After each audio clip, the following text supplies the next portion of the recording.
9 stories dropped this week. Most of them were reported as housing news. Every single one of them is an investor signal. Here's how we read them. Welcome to Smart Real Estate. I'm Addy Saeed, licensed real estate broker through Max Gold, partner at Westcliff Asset Management, and your host. This week, I'm flying solo. 9 stories, a dense policy week, and some market data that deserves more attention than it's been getting in the headlines. Before we get into it, if you're not already part of our Smarties community, head to learninvestmanage.com. Free sign up, free tools, free access to school community, no catch. Let's get into the data.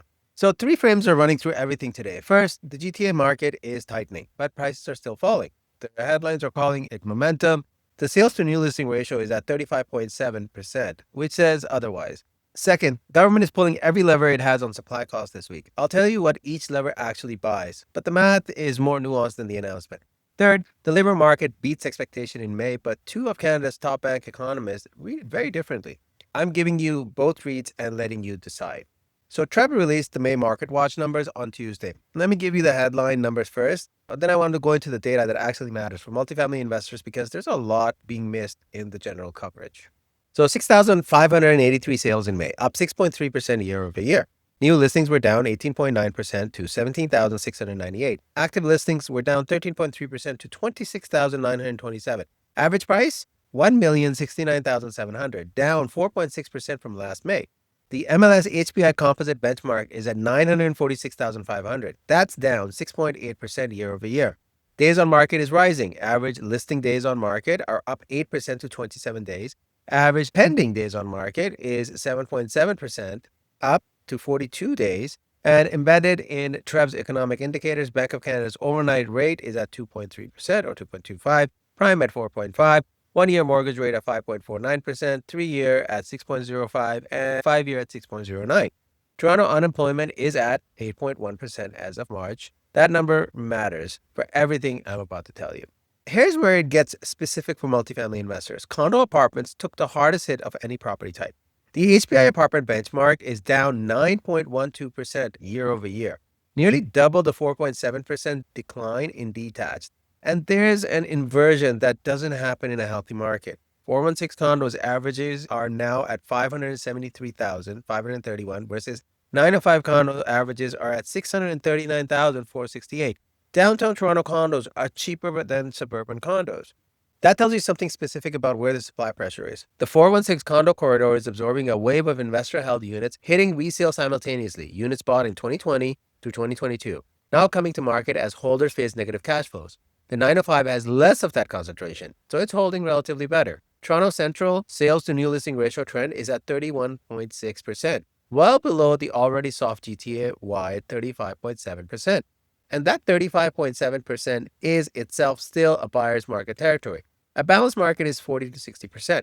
We're at 35.7%. Until that clears 40% on a sustained basis, prices won't recover. TRREB is calling for prices to flatten and begin rising towards 2027. That's plausible, but the data doesn't guarantee it and hardly supports it. From the ground in Mississauga, which is my market, 568 sales, averaging 971,000. Sales to new listing trend is at 34.4%. Months of inventory is at 5. Buyer's market in Peel. Mississauga condo apartment benchmark is at 521,100, down 7.83% year over year. If you bought a condo investment property in Mississauga in 2022, you're underwater on prices, likely negative on cash flow. The holders I'm seeing in the market right now are making decisions about whether to absorb the loss or wait it out. That tension is what's keeping active listings from falling further. So the GTA is tightening mechanically. Fewer listings, not stronger demand. The sales to new listing ratio at 35.7 must clear 40% sustained before prices will respond. Don't price in a recovery that the data doesn't support yet. Condo apartments are the most distressed assets in the GTA. The 416 inversion versus the 905 signals concentrated investor exit pressures in the downtown core. If you're holding a negatively geared condo investment property, model your exit at today's prices, not at 2022 prices. The math has changed materially.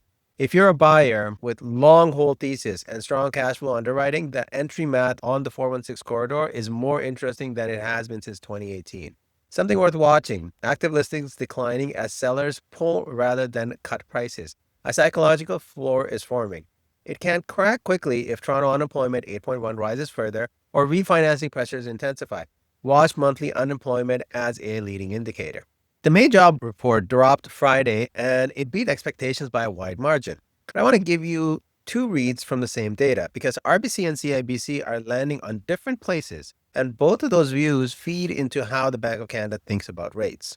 So, the numbers Statistics Canada reported 88,000 jobs added in May. The consensus forecast was 10,000. RBC had projected 25,000. The unemployment rate fell to 6.6% from 6.9% in April. Ontario led all provinces, 42,000 jobs created. Toronto's unemployment rate fell to 6.8%, its lowest since November 2023. Full-time employment jumped 154,000, but part-time fell 66,000. So wage growth slowed sharply to 3%, down from 4.5% plus in each of the two prior months. And here's the number that puts all of this in context. Employment is still down 5,000 year to date in 2026. So RBC's Nathan Jansen calls it a welcome upside surprise. Layoffs have been declining since October 2025. Per-person conditions are gradually improving, and he's cautiously optimistic. That's the bull case. CIBC's Andrew Grantham titles his note Back to Life, but maybe not reality. He flags something RBC didn't. 3 of the 4 biggest sector gains in May, construction, info and culture and recreation, and food and accommodations, are sectors that may have been temporarily boosted by World Cup preparation. Ontario and BC drove most of the gains. If that's a tournament effect, June pulls back. And with employment still down year to date, May's print just brought us back to where we were, not forward. Both agree on the punchline for real estate investors. Bank of Canada stays on hold. You need sustained labor market tightening and an acceleration in core inflation before rates move. Neither is here yet. If you're planning financing around variable rate cuts this year, I'd build your model on hold, not on cuts. So key takeaways, 88,000 jobs is a big deal, but employment is still down year to date. May brought us back to where we were, not forward. The World Cup flag from CIBC is the bear case. If Ontario and BC gains are tournament related, June will pull back. Don't extrapolate May numbers as a trend. And Bank of Canada is on hold, and that is the consensus from both RBC and CIBC. Build your financing models around it. And Toronto unemployment is at 6.8%. It's improving, but still elevated. Household formation suppression continues to weigh on rental demand recovery. Something to watch. Wage growth at 3%, sharply lower, suggesting lower paying jobs dominating the mix. That's a consumer purchasing power signal that affects how quickly rental demand can recover in the GTA. This is a segment where government policy meets institutional reach, and I want to be very precise about what is being promised versus what the data actually says. I have 2 Tier 1 sources here, the government announcement and CMHC's own modeling of the exact scenario being announced. These 2 documents should be read together. So the Development Charge Reduction Program launched June 1st, up to $8.8 billion over 10 years, cost match federal and provincial. Municipalities that cut development charges by 30 to 50% or more gets funded for housing enabling infrastructure. Applications are open now and the deadline is June 19. That's 12 days away. More than 200 of Ontario's 444 municipalities currently levy development charges and are eligible. The program requires municipalities to maintain their development fees reduction for at least 3 years and to contribute a minimum of 10% to project cost. Now, here's the analytical layer. CMHC separately modeled exactly the same scenario through their Housing Development Viability Analyzer. They looked at what happens to project viability when you cut development charges by 50% across 4 cities. In Toronto, that produces approximately 5% more viable development projects and translates to an estimated 4,900 to 7,650 additional units being built annually. Eliminate development charges entirely, and that jumps to 10,000 to 16,250 units per year. That sounds like a lot, but CMHC estimates Toronto needs 31,500 units annually to restore 2019 affordability. Even full DC elimination closes only 1/3 to 1/2 of that gap. The geographic variation is also important. Ottawa only sees 1.3% viability improvement from the same 50% cut because Ottawa's DCs are already lower. The policy works hardest where the barrier is highest. In Toronto, where development charges have been adding 6 figures per unit to development costs, the impact is real. The program is the right lever. CMHC's own research confirms it moves the needle. It also confirms it doesn't solve the crisis on its own, and the impact varies dramatically by market. So a couple of key takeaways. June 19th is the application deadline. Watch which GTA municipalities apply. That tells you where the supply pipeline improvement is most likely to materialize. A 50% development charge reduction or cut equals 4,900 to 7,650 additional units annually per CMHC modeling. Meaningful contribution to the supply gap, but not a solution. Policy impact is highly localized. High development charges markets benefit the most. Low development charge markets see minimal viability improvement from the same percentage reduction. And lastly, voluntary participation is the wild card. The program only delivers if municipalities move before June 19. Some councils won't. Something worth watching. CMHC modeling assumes development charges are the binding constraints. In some markets, construction costs, land prices, or zoning are real barriers. Development charges don't fix those. Know which constraint applies to your specific market before pricing in any policy benefits. All right, so this one is an urgent one. CMHC just updated their operating expense benchmarks for Ontario, and the new numbers take effect tomorrow from recording. If you have an MLI or an insured multifamily application in progress and you're near coverage thresholds, this segment is the most actionable thing from today's episode. So here's what changed. Wood frame maintenance and repair up $110 per unit per year, from $830 to $940. Wood frame management, which means property management, is up 25 basis points to 4.5% of the effective gross income. Wood frame salaries up $55 to $610 per unit per year. Concrete maintenance and repairs up $115 to $1,090 per unit per year. Concrete salaries up $70 to $770. Elevator maintenance reserve up $15 to $315 per month. Taxes, insurance, utilities unchanged as you actually use actuals. So why does this matter mechanically? CMHC uses these benchmarks when underwriting your financing on MLI Select and other insured programs.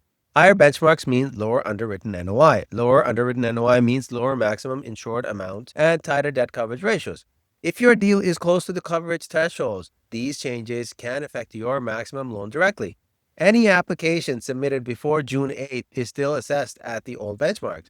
That window closes tomorrow. If you have a deal in progress, call your mortgage broker today. So key takeaways: submit before June 8th if your deal is near coverage thresholds. Old benchmarks apply to any application received before that cutoff. Wood frame Ontario new benchmarks: $940 for MNR or RNM.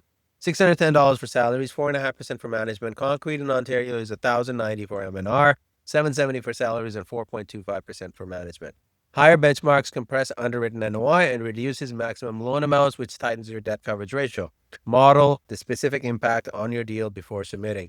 Performance going forward must use the new numbers. CMHC will apply them whether you do or not. Something worth watching. These increases reflect CMHC's view that operating costs have structurally risen, consistent with what operators are seeing on the ground. Some would argue the new benchmarks still understate reality in high-cost markets. Know your actual operating cost baseline and flag any gaps in your financing discussion.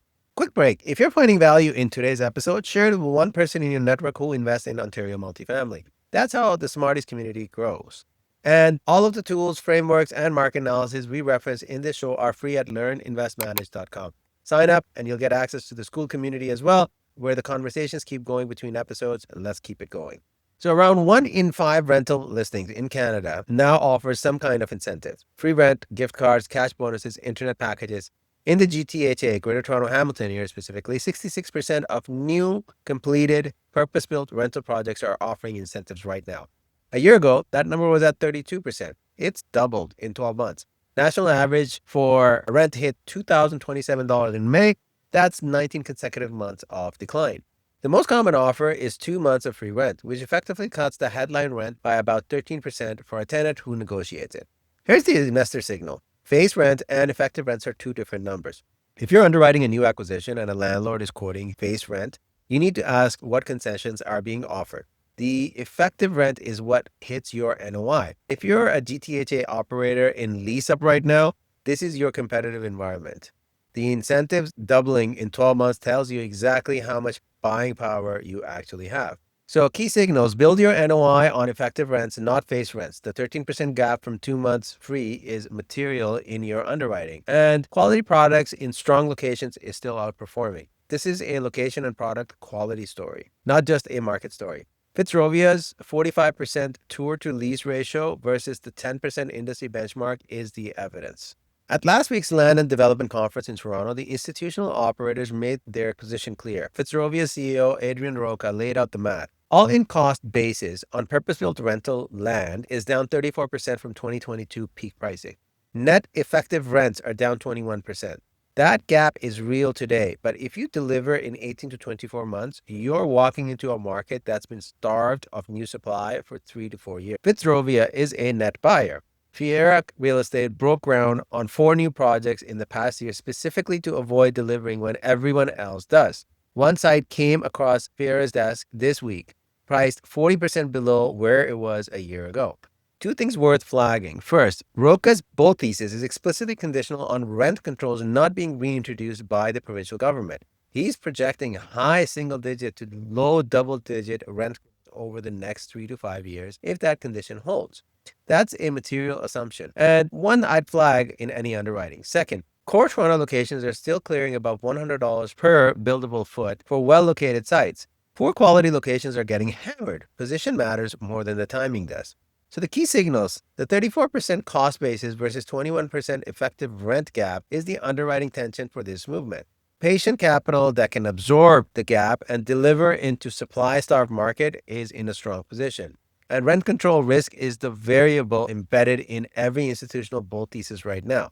It's the single assumption that most affects the return math on a purpose-built rental development started today.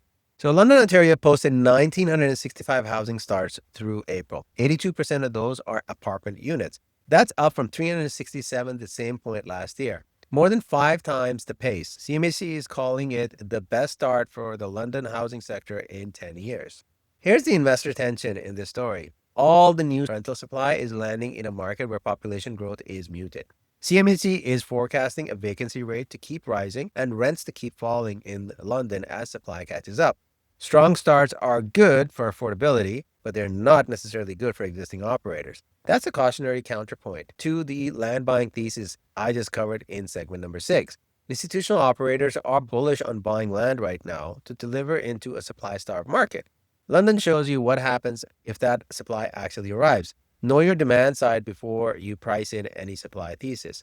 So strong starts data cuts both ways. More supply today means more competition for tenants tomorrow. Secondary Ontario markets can flip from undersupplied to oversupplied faster than primary markets.